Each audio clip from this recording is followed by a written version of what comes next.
challenge you, it wouldn't change you. एक ऐसा दौर है जो चैलेंज दे रहा है हम लोगों को, और जो आज हमें कह रहा है कि भैया कुछ तो चैलेंजेस हैं। अब इस पैंडेमिक के बाद लॉकडाउन या अनलॉकडाउन और सोशल डिस्टेंसिंग बगैर मतलब इमोशनली अगर हम बात करें तो हम बहुत इस वक्त अलग तरह की लाइफ को जी रहे हैं, बहुत कंजस्टेड, बहुत प्राइवेट और पर्सनल स्पेस वाली लाइफ को जी रहे हैं, और हम इंडियंस इस लाइफ को जीने के बहुत ज्यादा आदी शायद नहीं रहे हैं। तो ऐसे में मेरा मानना है कि ये जो चैलेंजेस आने वाले हैं ये बड़े चैलेंजेस हैं, और इन चैलेंजेस में जो सबसे पहला चैलेंज आता है, जो सबसे पहले उभर के आता है, जिस चैलेंज के बारे में मैं बात कर रहा हूँ, ये है नो पर्सनल कनेक्ट।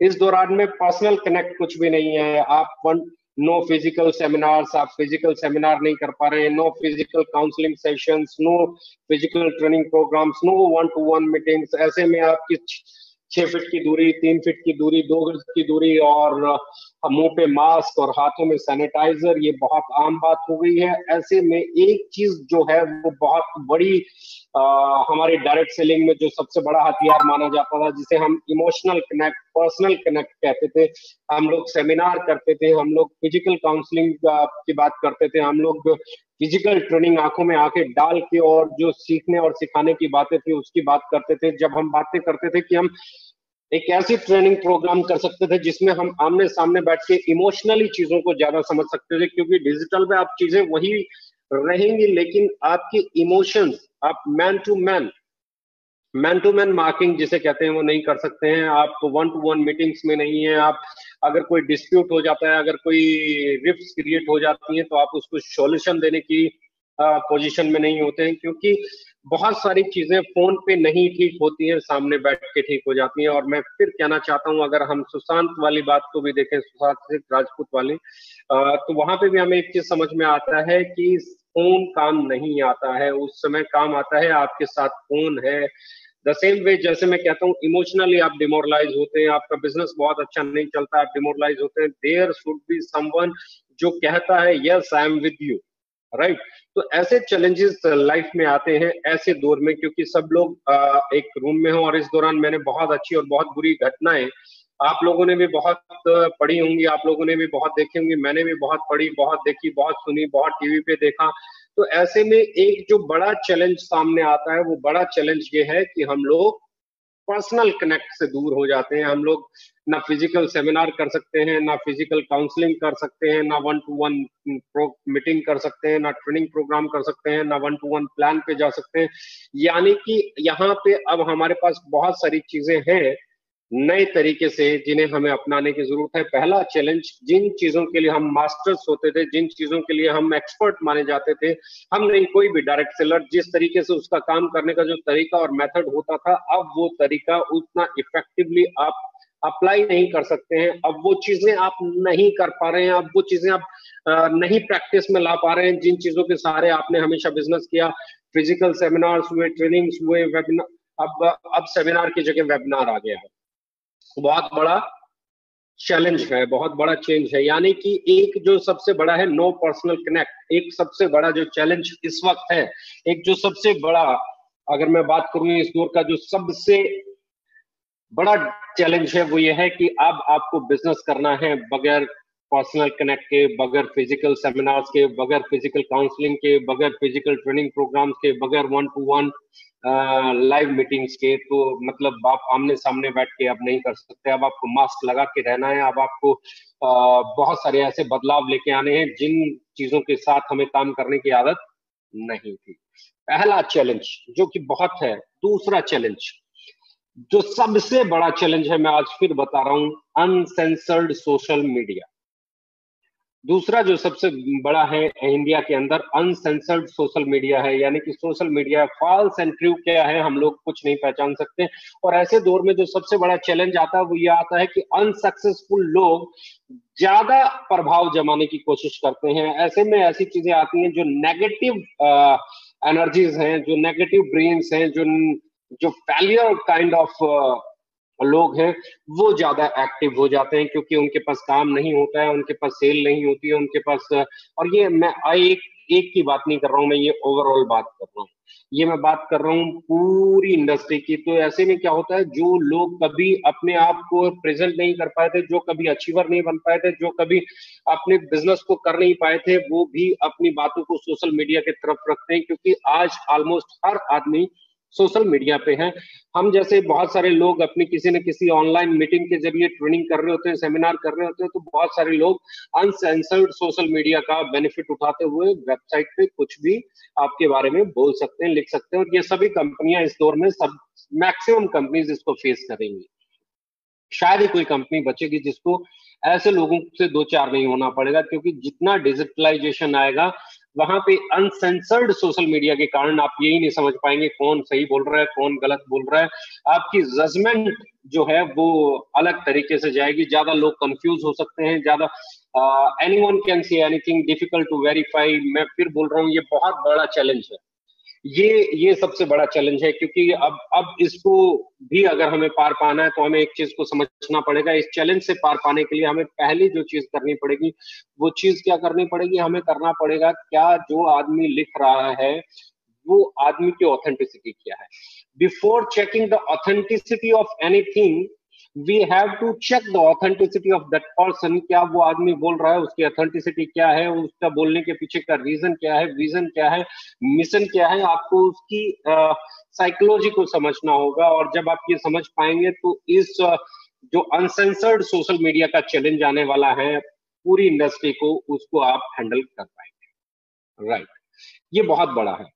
यानी कि दूसरा जो चैलेंज है वो ये चैलेंज है कि ऐसी एनर्जीज, ऐसी ब्रेन्स जो कंस्ट्रक्टिव कम और डिस्ट्रक्टिव ज्यादा होती हैं, इस दौर में आपको बहुत ज्यादा देखने को मिलेंगी। अब इन लोगों को आपको आइडेंटिफाई करना पड़ेगा, क्योंकि ये अपने आप में चैलेंज है। हर तरह की चीजें, मैं कल देख रहा था किसी कंपनी के एक बहुत बड़े लीडर के खिलाफ, और वो कंपनी भी बहुत बड़ी है, किसी एक ने बोला कि मैं कल आ रहा हूँ और लाइव आ रहा हूँ, और अपने जो काश आपकी कंपनी के लीडर्स को ये सिखाया होता, वो सिखाया होता।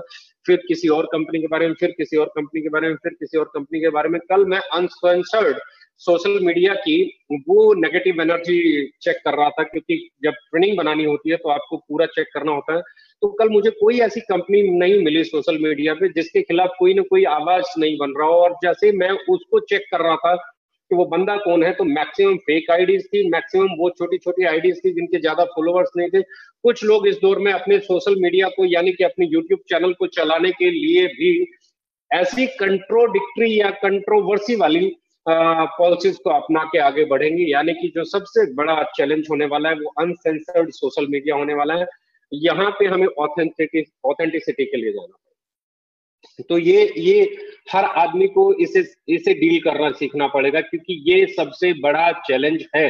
You have to learn how to handle the uncensored social media, क्योंकि अब चाह के ना चाह के आप इस प्लेटफॉर्म पे आ गए हैं। अब आप सेमिनार नहीं कर रहे हैं, अब आप ट्रेनिंग प्रोग्राम नहीं कर रहे हैं, आप 1-to-1 में नहीं है, अब आप अपने लोगों को नहीं समझा सकते, अब आप अपने लोगों के साथ में बैठ के उसको क्लियर नहीं कर सकते, अब आप डॉक्यूमेंटेशन नहीं दिखा सकते, आप फिजिकल बैठ के बाकी चीजें वेरीफाई नहीं करा सकते। तो ऐसे में आपको कैपेबल होना पड़ेगा how to deal with negative promotions, negative brains, negative energies and false. अब मैं फिर बोल रहा हूँ, फॉल्स जो ट्रेंड करती हैं चीजें, जो फेक चीजें ट्रेंड करती हैं, जो, क्योंकि अब हम वर्चुअल वर्ल्ड की बात कर रहे हैं। वर्चुअल वर्ल्ड पे जब बिजनेस आएगा तो ये चैलेंजेस सबसे ज्यादा बढ़ेंगे, और इनको बहुत स्ट्रॉन्ग ब्रेन ही हैंडल कर सकते हैं। तो to handle such kind of uncensored social media, you have to become more strong, more energetic, more positive, more efficient and more knowledgeable। आपको और आगे बढ़ के इस चीज की तरफ बढ़ना होगा। नाउ अगर मैं बात कर रहा हूं तीसरा challenge, new things take time. जैसे अभी मैं बात कर रहा हूँ, मुझे थोड़ा सा टाइम लगा इन चीजों को करने में। मैं कुछ चीजें करना चाह रहा था तो उसको मैं जरा ट्राई कर रहा था, ट्रैप कर रहा था। तो अब जो मैं बात करने जा रहा हूँ, तीसरा जो पॉइंट है, न्यू थिंग्स टेक टाइम। नई चीजें समय लेती हैं। Online training programme, robotic training and prospective prospecting style, digital platform presence, ये बहुत सारी चीजें बिल्कुल नहीं है। मैक्सिमम लोग अपने उसी जो हम लोगों ने सीखा था उसी पे हम लोग काम करते आ रहे थे। And now the time has been changed. अब एक ऐसा अर्जेंसी क्रिएट हुआ है, एक ऐसा इमरजेंसी क्रिएट हुआ है कि हम लोग ऑनलाइन ट्रेनिंग की तरफ जा रहे हैं। हम रोबोटिक ट्रेनिंग ही मानेंगे, क्योंकि अब मैं आप लोगों के इमोशंस नहीं देख पा रहा हूं। मैं वही बात कर रहा हूं जो मुझे टॉपिक डिलीवर करना है, सिर्फ वो टॉपिक डिलीवर कर पा रहा हूं। मैं आपको इन्वॉल्व नहीं कर पा रहा हूं, मैं आपके क्वेश्चंस नहीं ले पा रहा हूं, मैं आपको फटाफट उसके आंसर्स नहीं दे पा रहा हूं। मैं आपको कोई सो रहा है तो उसको जगा नहीं पा रहा हूं, कोई जाग रहा है तो उसको हंसा नहीं पा रहा हूं, जो हंस रहा है उसको मैं इमोशनल नहीं कर पा रहा हूं। मतलब you can not use any trick over here, you can not use your speaking powers over here. यहाँ पे आपको सिर्फ एक ही चीज की जा सकती है कि आप ऑनलाइन ट्रेनिंग दे सकते हैं। जो आपका सब्जेक्ट है आप उसे डिलीवर कर सकते हैं, जो आपका टॉपिक है उसे आप डिलीवर कर सकते हैं। आप कोशिश कर सकते हैं उसे एक्सप्लेन करने की, पर वन टू वन जो आपका ट्रेनिंग के अंदर कनेक्ट रहता है, जो आई टू आई कनेक्ट रहता है, वो आई टू आई कनेक्ट यहाँ पे गायब हो जाता है। ये बहुत बड़ा चैलेंज है। तो आई टू आई कनेक्ट के बगैर अपने टॉपिक को डिलीवर करना, रोबोटिक काइंड ऑफ ट्रेनिंग देना, प्रोस्पेक्टिंग का स्टाइल चेंज करना, डिजिटल प्लेटफॉर्म पे ले जाके अपनी प्रेजेंस लेके आना। क्योंकि डिजिटल प्लेटफॉर्म पे जब तक पॉजिटिव लोगों की प्रेजेंस नहीं बढ़ेगी, जब तक एनर्जेटिक लोगों की प्रेजेंस नहीं बढ़ेगी, जब तक सक्सेसफुल लोगों की प्रेजेंस नहीं बढ़ेगी, तब तक अचीवर लोगों की प्रेजेंस नहीं बढ़ेगी, तब तक लीडर्स की प्रेजेंस नहीं बढ़ेगी, अनसेंसर्ड सोशल मीडिया कंफ्यूज करता रहेगा। यहाँ पे क्या है, आप लोगों को नई चीजें सीखने में टाइम लग रहा है या लगेगा, या हमें नई चीजें सीखने में टाइम लग रहा है और लगेगा, हमें इस टाइम को मिनिमम करना है। हमें जितना जल्दी हो सके सोशल मीडिया पे अपनी प्रेजेंस को दर्ज कराना है, हमें डिजिटल प्लेटफॉर्म को यूज करना सीखना है, ऑनलाइन ट्रेनिंग कैसे डिलीवर करना है वो सीखना है, अपने लिए एक जगह ऐसी बनानी है जहां पे आप ट्रेनिंग कर सकें। और वन टू वन जो मीटिंग आप नहीं कर पा रहे हैं वो भी आप जूम पे कर सकते हैं। वन टू वन प्लान भी जूम पे किया जा सकता है, जैसे अभी हम लोग कर रहे हैं। और प्रोस्पेक्टिंग स्टाइल आपको चेंज करना पड़ेगा, यानी कि किसी प्रोस्पेक्टस को कैसे टच करना है, कैसे उससे बात करनी है, अपने डायरेक्ट सेलर से, अपने डिस्ट्रीब्यूटर से, अपने कंज्यूमर से। वहां पे भी आपको नई चीजें सीखने पड़ेंगी और ये एक चैलेंज है क्योंकि नई चीजें टाइम लेती है। ये मैं तीसरा चैलेंज मान के चलता हूं इसके अंदर। अब इसमें मैं अगली पॉइंट पे आता हूं, अपॉर्चुनिटीज।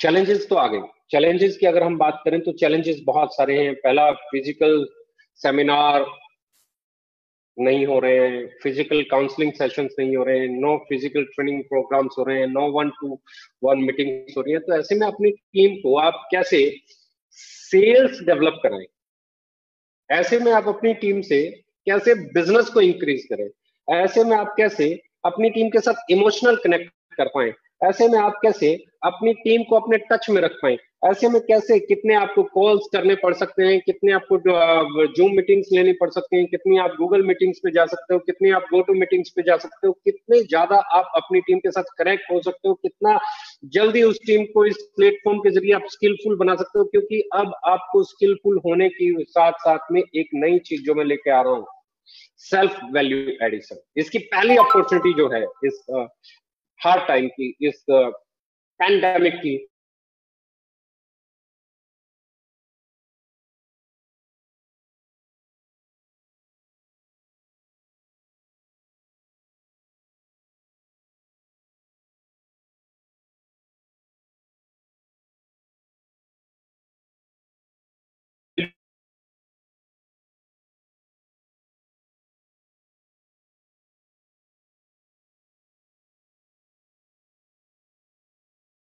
याद रखना दोस्त, यही वो समय है जब नेगेटिव होते हुए भी आपको पॉजिटिव परफॉर्म करना है।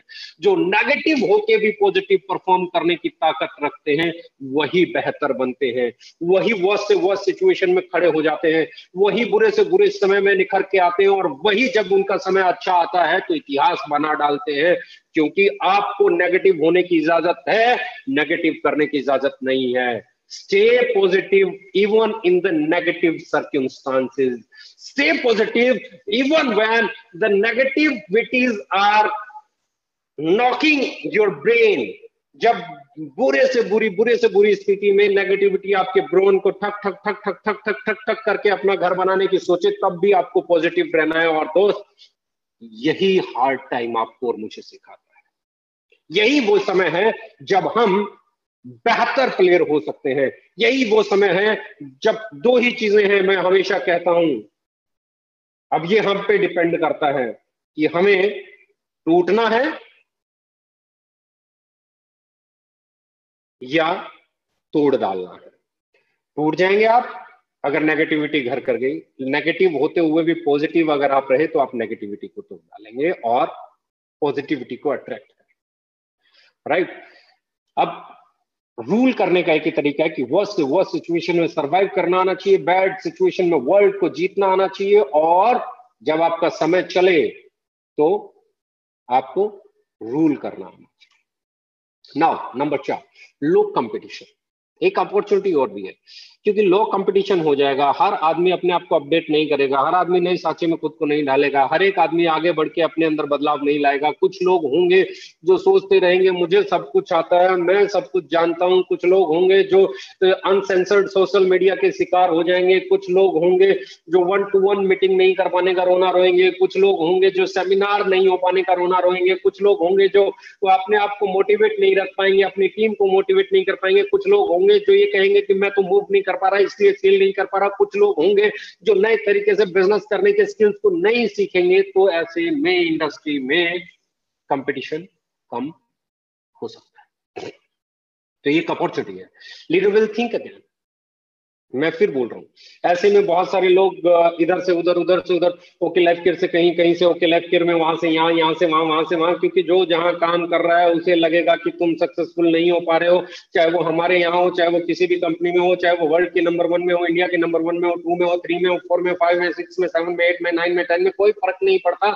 इस दौर में कुछ लोग ऐसे होंगे जो सोच रहे होंगे यार कहाँ फंस गए, घर से निकला नहीं जाता, मास्क लगाना पड़ता है, सैनिटाइजर लगाना पड़ता है, घर पे रहना पड़ता है, कौन मीटिंग करेगा, कौन ट्रेनिंग करेगा। जब जीरो हो गए हैं दोबारा से शुरू कर लेते हैं, कहीं पे भी कर लेते हैं, फिर वो इधर उधर उधर उधर स्टेबिलिटी खो देंगे। और जब स्टेबिलिटी गुम होती है दोस्तों, एक चीज याद करना और याद रखना, कंपटीशन कम हो।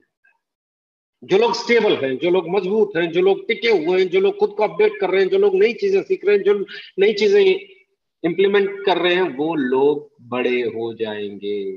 ये कुछ लोगों के बिखरने का और कुछ लोगों के निखरने का दौर होता है। जब भी हार्ड टाइम होता है कुछ लोग बिखर जाते हैं, कुछ लोग निखर जाते हैं, ये तय है। राइट। अब इसके बाद हम अगली पॉइंट पे आते हैं। Small companies can do big mistakes. मैं आपको फिर बोल रहा हूं, क्योंकि हार्ड टाइम है, छोटी कंपनियां बड़ी गलतियां कर सकती हैं। बड़ी कंपनियां अपने बड़े इंफ्रास्ट्रक्चर की वजह से लॉस में जा सकती हैं। ऐसे में कौन स्मार्ट मूव करेगा, कौन इंटेलिजेंट मूव करेगा, कौन खुद को नए तरीके में डालेगा, कौन नए साचे में डालेगा, अब इस पे डिपेंड करने वाला है। एंड आई प्रॉमिस, हम जो चीजें कर रहे हैं, हम अगले 2 महीने में, 3 महीने में आपको जो जो चीजें नजर आएंगी, 4th एनिवर्सरी में जो चीजें हम करेंगे वो बहुत बड़ा एक चेंज लेके आने वाली है। ये 4th एनिवर्सरी में बात कर रहा हूँ, ये एक ऐसा फंडामेंटल चेंज लेके आने वाला है कि इंडस्ट्री में हम लोग सेंटर पोजीशन में होंगे। इंडस्ट्री में हम लोग धुरी का और बहुत बड़े बड़े चेंजेस की वजह बनेंगे। तो ये एक चीज समझ लीजिए, लो कंपटीशन होने वाला है। छोटी कंपनियां इस दौरान बड़ी गलतियां कर सकती हैं और बड़ी कंपनियां इस दौरान अपने इंफ्रास्ट्रक्चर की वजह से लॉस बियर कर सकती हैं। अगर उनका टर्नओवर गिरा और इंफ्रास्ट्रक्चर कॉस्ट हैवी रही तो उनको भी चैलेंजेस आ सकते हैं। तो only thing is customer preference. अब अपॉर्चुनिटी क्या है, अगली अगली अपॉर्चुनिटी पे मैं आता हूँ। लो कंपटीशन हो जाएगा तो आपके पास टिके रहने वालों के पास, नई चीजें सीखने वालों के पास, अपडेट करने वालों के पास, अपने आप को प्रूव करने का जज्बा रखने वालों के पास ज्यादा चांसेस हो जाते हैं सक्सेस मिलने के। नाउ फिर कस्टमर प्रीफरेंस। अगली अपॉर्चुनिटी क्या है, इस दौर में प्रीफरेंस बदलेगी। पहले कस्टमर सिर्फ प्रोडक्ट परचेज करता था, अब कस्टमर साइड बिजनेस भी चाहेगा, अब कस्टमर साइड इनकम भी चाहेगा, अब कस्टमर अपने बिजनेस को भी बदलेगा। अब customer, it will be easy to change the brand of any house or customer. मैं फिर बोल रहा हूँ, ये दौर है जहां पे आप किसी का भी ब्रांड बदल सकते हैं। मैंने हमेशा कहा है, हर ट्रेनिंग में कहा है, अगर दुनिया का सबसे मुश्किल कोई काम है तो किसी का ब्रांड बदलना है। और मैं कहता हूँ इस पैंडेमिक में, इस हार्ड टाइम में, अगर सबसे आसान कोई चीज है तो वो है कस्टमर का ब्रांड चेंज करना। आप देखिए, बहुत सारे लोगों ने हैंड सैनिटाइजर जिसका मिल गया यूज कर लिया, बहुत सारे लोगों ने हैंड वॉश जिसका मिल गया यूज कर लिया, बहुत सारे लोगों ने मास्क जिसका मिल गया यूज कर लिया। यानी कि अब बड़े से बड़ा ब्रांड कॉन्शियस भी ब्रांड कॉन्शियस नहीं है, अब वो सिक्योरिटी कॉन्शियस है। अब उसे एम्प्लॉयमेंट चाहिए, अब उसे इनकम चाहिए, अब उसे बिजनेस चाहिए, अब उसे, अब now he is ready to change his brand.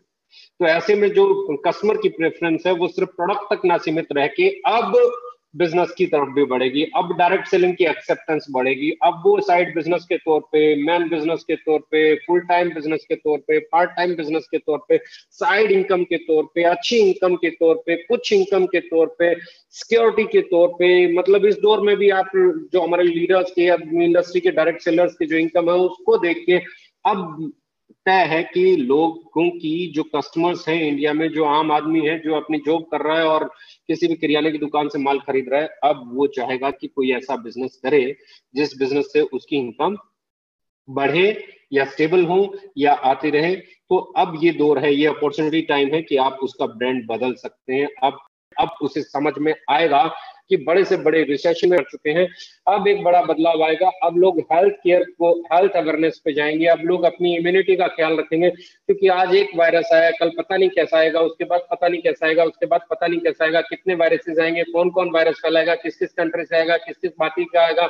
कोई आदिवासी है, कोई जंगल में रहता है, जंगल का वायरस आ सकता है, कोई मांस मिट्टी खाता है, वहां से वायरस आ सकता है, कहीं पे रहन सहन के कारण वायरस आ सकता है, कोई हवा का वायरस हो सकता है। पता नहीं कौन कौन सा वायरस अब आ सकता है। एक चीज क्लियर हो गई है, पिछले कुछ सालों में वायरस आने की जो रफ्तार है वो बढ़ी है। तो ऐसे में लोगों को समझ में आ गया है कि वैक्सीन मिले ना मिले, दवाइयां हो ना हो, एक दवाई है जो आपकी बॉडी खुद प्रोड्यूस करती है, वो आपकी इम्यूनिटी, वो आपकी एंटीबॉडी बनाने की क्षमता जो आपकी बॉडी बनाती है। और यही सबसे बड़ी आपकी एसेट होने वाली है। तो अब लोग अपनी हेल्थ के लिए, अब लोग उस बिजनेस को प्रेफर करेंगे जो लोगों की सीधे सीधे रिक्वायरमेंट से जुड़ा हो। साबुन, शैम्पू, टूथपेस्ट, हैंड वॉश, ये चीजें सीधे सीधे लोगों की रिक्वायरमेंट से जुड़ी हैं। कितना भी बस पोजीशन आ जाए, ये लोगों की इन चीजों की सेल बरकरार रहती है। हेल्थ की सेल बट ऑब्वियस है आने वाले समय में और तेजी से बढ़ेगी। हेल्थ इंडस्ट्री न्यू सनशाइन होने वाली है। और खुशी की बात यह है कि हम जिस इंडस्ट्री में, वो इंडस्ट्री इन्हीं दो चीजों के इर्द गिर्द घूमती है, यानी कि personal care, health care, kitchen care, आपका पर्सनल गुड्स की बात करूं, एफएमसीजी की बात करूं, या आप बात कर रहे हैं हेल्थ सेगमेंट की बात करूं, तो इसी के इर्द गिर्द इंडस्ट्री घूमती है। तो ऐसे में कस्टमर की प्रेफरेंस अब आपकी तरफ हो सकती है। Business, side income, full time, part time business के तौर पे, अच्छी खासी इनकम के तौर पे, कुछ साइड इनकम के तौर पे, अपने लिए घरेलू प्रोडक्ट खरीदने के लिए, अपने लिए इम्यूनिटी के प्रोडक्ट्स खरीदने के लिए, हेल्थ से रिलेटेड प्रोडक्ट खरीदने के लिए, ये तय है कि अब आपको कस्टमर प्रीफरेंस का बेनिफिट मिलने वाला है। ये अपॉर्चुनिटी है। अब ये मिलेगा उसी का जिसके प्रोडक्ट अच्छे होंगे, ये मिलेगा उसी को जिसकी पैकिंग अच्छी होगी, ये मिलेगा उसको जिसका प्राइस अच्छा होगा, ये मिलेगा उसका जिसके लीडर्स स्किलफुल होंगे, ये मिलेगा उसको जिसके डायरेक्ट सेलर्स के पास नॉलेज होगी, जो अपडेटेड वर्जन में जाएंगे, जो सोशल मीडिया का सही यूज करना जानते होंगे, जो अपनी ट्रेनिंग और मॉड्यूल्स डेवलप कर देंगे, वही लोग जीतेंगे। Right now, few companies will get the maximum business। कुछ कंपनियां मैक्सिमम बिजनेस ले जाएंगी, कुछ कंपनियां मैक्सिमम बिजनेस ले जाएंगी, मैक्सिमम कंपनियां मिनिमम बिजनेस के सहारे रह जाएंगे। ये मैं क्यों कहता हूं? क्योंकि अब आप, कोई भी आदमी इस बिजनेस में आना चाहेगा तो वो सबसे पहले प्रोडक्ट देखेगा, रेट देखेगा, क्योंकि ऑलरेडी बहुत सारे लोगों ने अपना जॉब खो दिया है, बहुत सारे लोगों के ऑलरेडी बजट परचेसिंग के कम हो चुके हैं, तो वो कॉन्शियस हो जाएंगे। आपके प्राइसेस भी देखेंगे, क्वालिटी भी देखेंगे, लुक भी देखेंगे, फील भी देखेंगे, बहुत सारे पैरामीटर्स पे अब आपको जांचा जाएगा। और इंडिया में बहुत ज्यादा कंपनीज नहीं है जो 8, 10 या 15 अगर कोई पैरामीटर बना ले किसी कंपनी को सिलेक्ट करने के, तो 10, 12 पैरामीटर्स पे कंपनियां खड़ी उतर जाए, ऐसी बहुत सारी कंपनीज नहीं है। तो ये भी ओके लाइफ केयर के लिए एक बहुत बड़ी बात है कि हमने 3.5 साल में अपने आप को वहां प्लेस कर लिया है जहां बड़े से बड़ी कंपनी के ऑप्शन के तौर पे हमें देखा जाता है। सो कस्टमर प्रेफरेंस का हमें फायदा मिलने वाला है। Number 6, price war. अब प्राइस वॉर नेक्स्ट लेवल पे जाने वाली है। मैं फिर कहता हूं, it's going to touch the highest point in 2020-2021। 2020 और 21 में ये हाईएस्ट पॉइंट को टच करने वाली है प्राइस वो, हाईएस्ट पॉइंट को सबसे ज्यादा इस पे फोकस होने वाला है, क्योंकि इस दौर में जो एम्प्लॉयमेंट जा रहा है, जो लोगों की इनकम सोर्सेज बंद हो रहे हैं, जो लोगों के पास बहुत कम सेविंग्स हैं या नई सेविंग्स हैं, ऐसे में वो आदमी बहुत सोच समझ के कंपेयर करके, क्योंकि एक दो चीजें एक साथ हो रही हैं, एक उनकी एम्प्लॉयमेंट जा रहा है, नंबर दो डिजिटलाइजेशन आ रहा है, अब वो गूगल पे ज्यादा समय बिता पा रहे हैं, घर पे खाली बैठे हैं, अब वो कंपेयर भी करेंगे, अब वो एजुकेट भी करेंगे, अब वो स्टडी भी करेंगे, वो खुद को अपग्रेड भी करेंगे। तो ऐसे में जो चीजें मैं उम्मीद कर रहा था 2023-24 के बाद बदलाव आएगा कि लोग इंग्रेडिएंट पढ़ के प्रोडक्ट लेना चालू करेंगे, लोग प्राइस कंपेयर करके लेना चालू करेंगे, वो मुझे बिल्कुल सीधे सीधे नजर आ रहा है 2020-21 में ही हो जाएगा, क्योंकि बहुत सारे लोगों ने एम्प्लॉयमेंट खो दिया है, बहुत सारे लोग जॉबलेस हो गए हैं, बहुत सारे लोग नए सिरे से लाइफ को स्टार्ट करना चाह रहे हैं, बहुत सारे लोग के पास अच्छा खासा टाइम है डिजिटल प्लेटफॉर्म पे बिताने के लिए, गूगल पे बिताने के लिए, यूट्यूब पे बिताने के लिए,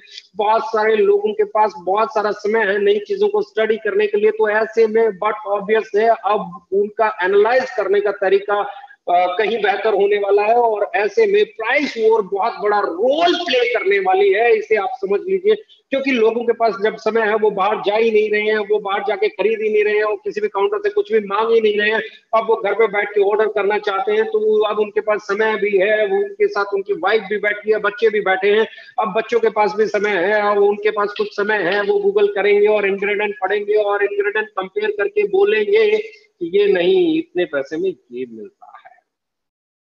तो ऐसे में प्राइस वॉर हाईएस्ट पॉइंट को टच कर जाएगा 2020-21 में, यानी कि 2020-21 में जो मुझे लगता था कि 22-23 में 24 में जाके होगा, 25 से पहले हो जाएगा, वो एक गुड न्यूज मैं ओके लाइफ केयर के लिए मानता हूं, वो मैं एक ऐसी एडवांटेज हमारे लिए मानता हूं, क्योंकि वी आर द कंपनी जिन्होंने इसे एस्टेब्लिश कर लिया है, जिन्होंने ऐसे प्रोडक्ट्स बना लिए हैं, उस प्राइस पे उस पैकेजिंग के साथ डेवलप कर लिए हैं कि हम पैकेजिंग में भी लोगों को अट्रैक्ट कर सकते हैं, प्राइस में भी लोगों को अट्रैक्ट कर सकते हैं, और क्वालिटी तो हमारे प्रोडक्ट को परमानेंट उस घर का मेहमान बना के रख देगी।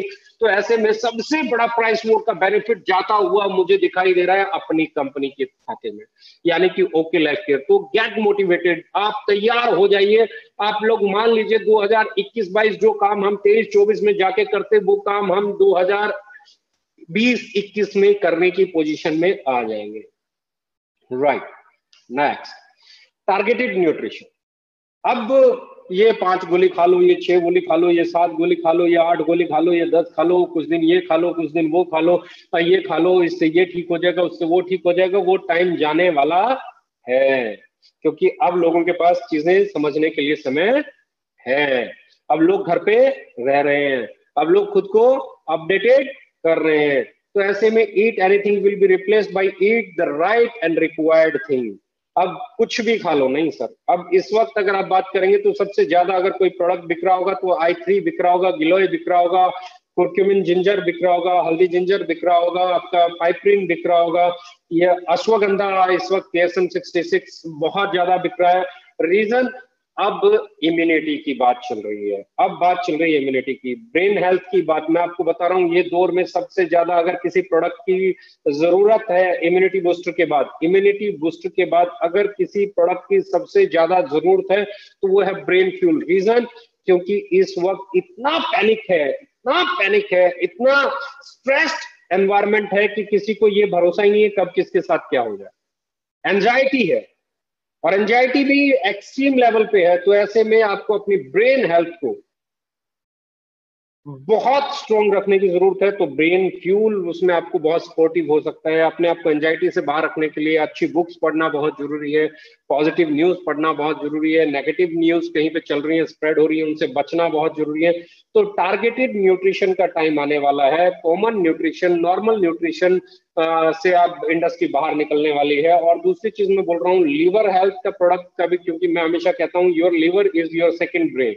आपका लीवर भी बहुत सारा ऐसा ही काम करता है। आप अपने लीवर की हेल्थ की भी विशेष ऐसे दौर में ख्याल रखें, यानी कि brain health, liver health, organ health पे आप जाएंगे, स्किन हेल्थ, आप ऑर्गन टू ऑर्गन की बात करेंगे, आप प्रोस्टेट हेल्थ, आप हार्ट हेल्थ, आप किडनी हेल्थ, आप आई हेल्थ। तो ऐसे में 40 साल से ऊपर की फीमेल्स के लिए अलग प्रोडक्ट, उनकी रिक्वायरमेंट अलग है, वो टारगेटेड न्यूट्रिशन है 40 प्लस फीमेल के लिए, 18 प्लस से 40 तक के लिए हमारा पिंक 18 है। यानी कि एक चीज समझ लीजिए कि टारगेटेड न्यूट्रिशन का समय आने वाला है। हेल्थ को जो जितना पढ़ेगा उसे समझ में आएगा उसकी क्या रिक्वायरमेंट है। अब वो कॉमन प्रोडक्ट यूज करने के बजाय टारगेटेड प्रोडक्ट को यूज करना चाहेगा। और अब आपको खुश होना चाहिए कि we are the first and fast mover of this segment. अब तैयार हो जाइए, क्योंकि अब जैसे ही वो हेल्थ की बात करेगा, आपसे अच्छे प्रोडक्ट, आपसे अच्छे टारगेटेड न्यूट्रिशन नहीं है मार्केट में। 5-6 कैप्सूल के बजाय 1 कैप्सूल, पहली चीज। दूसरी चीज, targeted immunity, i3 giloy is there, ashwagandha is there. जब आप हर चीज आपके पास है, basic Ayurveda is there. Ayurveda जितना बढ़ेगा, आयुर्वेदा आपसे अच्छी रेंज किसी के पास नहीं है। आयुर्वेदा की आपसे जैसे प्राइस किसी के पास नहीं है। शिलाजीत केसर तक आप 159 में बेच रहे हैं, आप कलौंजी तक 159 में बेच रहे हैं। तो ऐसे में आप इसको समझ लीजिए कि आपके पास न सिर्फ प्राइस वॉर को जीतने का तरीका है, बल्कि आप टारगेटेड न्यूट्रिशन पे काम करने वाली पहली और सबसे तेजी से काम करने वाली कंपनी होने के कारण इस वॉर को सीधे सीधे जीत सकते हैं। प्राइस में आप लोग बेहतर हैं, टारगेटेड न्यूट्रिशन पे आप काम करने वाली पहली कंपनी है, तो ऐसे में आपकी एक्सेप्टेंस बहुत तेजी से बढ़ने वाली है। अब बात कर रहे हैं डिस्ट्रीब्यूशन सिस्टम, क्योंकि ऐसे में लोगों को इनकम चाहिए, ऐसे में लोगों को चाहिए कि उनका घर चले। तो ऐसे में हम लोगों ने डिस्ट्रीब्यूशन की बात करें तो our leaders growing payouts are actual motivation for अस।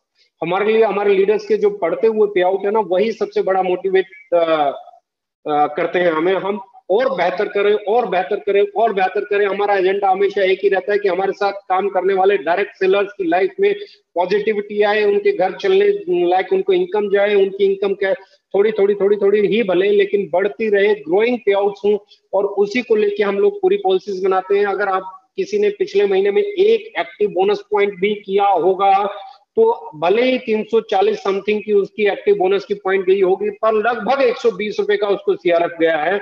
और ये बहुत बड़ा सपोर्ट है एक नए डायरेक्ट सेलर के लिए, एक नए डिस्ट्रीब्यूटर के लिए, कि उसकी इनकम लगभग 50% बढ़ जाए। तो ये एक नीचे से नीचे भी अगर 50% आपकी कंपनी ने सीआरएफ देके उसको बढ़ाने का काम किया है। फिर बड़े बड़े लीडर्स की मैं बात कर रहा हूँ, किसी का 20,000 का चेक बढ़ा, किसी का 40 बढ़ा, किसी का 60 बढ़ा, किसी का लाख बढ़ा। तो ये इनकम जो है ये हमारे को एडवांटेज देती है। किसी भी कंपनी के पास, मैं हमेशा कहता हूँ, किसी भी कंपनी के पिछले 15-20 महीने के पे आउट उठाइए और उनको देखिए, उनके लीडर्स के चेक बढ़ रहे हैं या गिर रहे हैं या जिग जैग में चल रहे हैं, तो आपको शायद ही कोई कंपनी के लाइफ केयर के अलावा मिले जिसके चेक हर महीने कंसिस्टेंसी के साथ ग्रो कर रहे हैं। तो ये पॉइंट भी इंडस्ट्री को आपकी तरफ मोड़ेगा। We are committed to serve in a better way. मैं बात कर रहा हूं चैलेंजेस हैं, चैलेंजेस बहुत सारे हैं। लॉजिस्टिक चैलेंजेस हैं, इस वक्त लॉजिस्टिक चैलेंजेस बहुत सारे हैं, हमें नहीं है, पूरी इंडस्ट्री को है। बॉटलिंग पैकेजिंग चैलेंजेस है, मुझे नहीं है, पूरी इंडस्ट्री को है। रॉ मटेरियल चैलेंजेस है, मुझे नहीं है, पूरी इंडस्ट्री को है। तो ऐसे में इन चैलेंजेस से बाहर निकलने के लिए हम क्या कर रहे हैं, हम लोग हमारी कैपेसिटी ऑफ स्टोरेज बढ़ा रहे हैं, हम हमारी प्रोडक्शन एबिलिटी बढ़ा रहे हैं, हम हमारे वेयर हाउसेज बढ़ा रहे हैं ताकि डिस्ट्रीब्यूशन स्मूथ हो। हम नए डीपीयूसी, सीपीयूसी, आरपीयूसी मॉडल को लेके आ रहे हैं, पीयूसी मॉडल को लेके आ रहे हैं, ताकि हर चीज 100% हम इंश्योर कर सकें कि वो काउंटर पे मिलेगी ही मिलेगी। ऐसा हो ही नहीं कि कोई किसी काउंटर पे जाए तो ये प्रोडक्ट नहीं है जी, ये नहीं है। हमारा टारगेट है इस महीने के अंदर हम वो कर देंगे जो शायद ही किसी कंपनी ने 3.5 साल में किया। और बहुत सारे लोग मुझे कहते हैं कि ये एक आध प्रोडक्ट की शॉर्टेज का चैलेंज है या डिलीवरी का चैलेंज है। तो मैं आपको बताना चाहता हूं, किसी भी कंपनी की हिस्ट्री स्टडी कर लीजिए, जितने कम चैलेंजेस हमें 3.5 साल में है, इतने चैलेंजेस हमसे कई गुना ज्यादा चैलेंजेस कंपनीज ने 10-10 साल पुरानी कंपनीज ने फेस किए हैं। मेरे पास बहुत अच्छी अच्छी कंपनीज का स्टाफ है, उनके साथ भी मैं एक्सपीरियंस शेयर करता हूं, तो वो भी मुझे एप्रिसिएशन देते हैं कि 3.5 साल में इस लेवल तक सेटअप करना, इट्स समथिंग जो बताता है कि कितनी एफिशिएंसी के साथ काम किया है। और अगले 6 महीने में we are going to be the smoothest company. Distribution की अगर आप बात करें, आप लॉजिस्टिक की बात करें, आप वेयर हाउसेस की बात करें, आप डीपीयूसीज की बात करें, आप स्टॉक पॉइंट्स की बात करें, आप प्रोडक्ट अवेलेबिलिटी की बात करें, आप प्रोडक्ट रेंज की बात करें, तो अगले 6 महीने में we are going to be the best organisation in logistic, in availability, in product range. अगले 6 महीने बहुत कुछ बड़ा डेवलप होने वाला है, जिसमें हम लोग दिन रात इस वक्त काम कर रहे हैं, and we are committed to serve in a better way. Our policies will change the game. मैं फिर बोल रहा हूं, हमारी पॉलिसीज इस पूरे गेम को चेंज करके रखते हैं। क्यों? There is a reason. हमारी हर पॉलिसी एक ही चीज के इर्द गिर्द घूमती है कि हमारा customer value for money product ले पाए।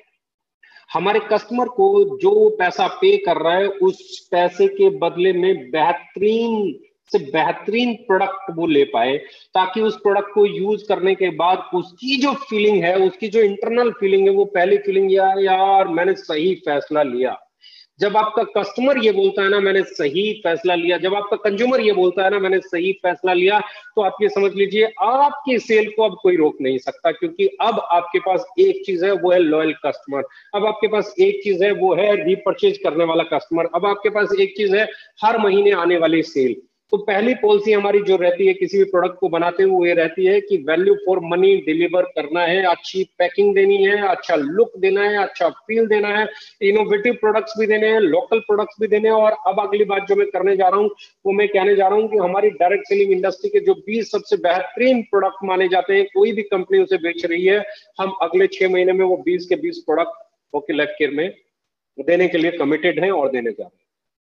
क्योंकि कंपटीशन है मार्केट में, और मार्केट में हर प्रोडक्ट की अपनी एक सेल है, उस सेल को हमें कवर करना है, उसे हमें मिस नहीं होने देना है। तो हम उसकी तरफ भी बढ़ रहे हैं, हम हमारी अवेलेबिलिटी के ऊपर भी काम कर रहे हैं, हम इंफ्रास्ट्रक्चर भी डेवलप कर रहे हैं, हम वेयर हाउसेज भी डेवलप कर रहे हैं, हम फैक्ट्री भी लगा रहे हैं, हम प्रोडक्शन भी बढ़ा रहे हैं, हम पैकेजिंग भी बफरिंग की तरफ लेके जा रहे हैं। तो अब इस वक्त अगले 6 महीने बहुत बड़ा यू समझ लीजिए कि बहुत बड़ा टर्निंग पॉइंट होने वाला है। राइट नाउ दूसरी पॉलिसी हमारी कस्टमर के बाद सीधे सीधे डायरेक्ट सेलर पे आती है, और डायरेक्ट सेलर के साथ अगर मैं बात करूं तो हमारी पॉलिसी एक ही रहती है कि उसका इनकम ग्रो कैसे करें। हमें चाहे वो प्रोडक्ट लाने पड़े, जिन प्रोडक्ट के लाने से उसकी सेल बढ़े, क्योंकि पे आउट बगैर सेल बढ़े नहीं बढ़ सकता। पे आउट कभी भी बगैर सेल बढ़े बढ़ ही नहीं सकता। देयर इज नथिंग जो कि आपकी सेल ना बढ़े और आपका पे आउट बढ़ जाए, जबकि आपकी या फिर कंपनी को कुछ एडिशनल देना पड़ेगा। यानी कि ऐसी चीजें आपको अपनानी पड़ेंगी जिससे हमारे डायरेक्ट सेलर्स की सेल बढ़े, हमारे डायरेक्ट सेलर का पे आउट तभी बढ़ेगा, क्योंकि पे आउट सीधा सीधा payout is a by product of your sale. इसमें सिंपल सी है। और सेल तभी होगी जब सेल वाली पॉलिसीज अच्छी होंगी, जब आपके प्रोडक्ट अच्छे होंगे, जब उनके रेट अच्छे होंगे, क्वालिटी अच्छी होंगी, अपीयरेंस अच्छी होगी, लुक फील अच्छा होगा उसका। इसके बाद हमने हमेशा जो पॉलिसीज बनाई, हम सीआरएफ लेके आए तो हम लोग लेके आए कि सीआरएफ आया, सीआरएफ के आने से क्या हुआ, हमारे डिस्ट्रीब्यूटर्स का पे आउट बढ़ा। और तो मैं एक चीज और कहने जा रहा हूं, जैसे ही ये सीआरएफ खत्म होगा, हम लोगों ने कुछ बहुत शानदार प्लान किया है, और वो प्लानिंग भी इसी पॉलिसी के तहत रहेगी कि हमारे डिस्ट्रीब्यूटर ग्रो करें, हमारे डिस्ट्रीब्यूटर्स के पे आउट बढ़े, and we are going to be the game changer. हम फर्स्ट ही नहीं, हम फास्ट मूवर होने वाले हैं। चाहे आप डिस्ट्रीब्यूशन की बात करें, चाहे आप टारगेटेड न्यूट्रिशन की बात करें, चाहे आप पैकेजिंग की बात करें, चाहे आप प्राइस की बात करें, चाहे आप क्वालिटी की बात करें, चाहे आप लीडर्स की बात करें, चाहे आप ट्रेनिंग की बात करें, चाहे आप एजुकेशन सिस्टम की बात करें, हम लोगों ने एक ही कमिटमेंट अपने साथ किया हुआ है कि हम हर रोज अपने आप को कल से बेहतर बनाएंगे, हम हर रोज अपने प्रोडक्ट्स को बेहतर बनाएंगे, हम उनके प्राइसेस को और बेहतर बनाएंगे, और एक ही एजेंडा लेके हम लोग चलते हैं, वो ये है कि हमारे साथ काम करने वाले लोग खुशहाली की तरफ आगे बढ़े, प्रॉस्पेरिटी की तरफ आगे बढ़े, वो अपनी लाइफ में ग्रो कर पाए, वो अपनी लाइफ में कुछ बेहतर अचीव कर पाए। और ये लाइफ में अचीवमेंट सिर्फ एक ही चीज से जुड़ी हुई है, and that is sale, that is respect, regard.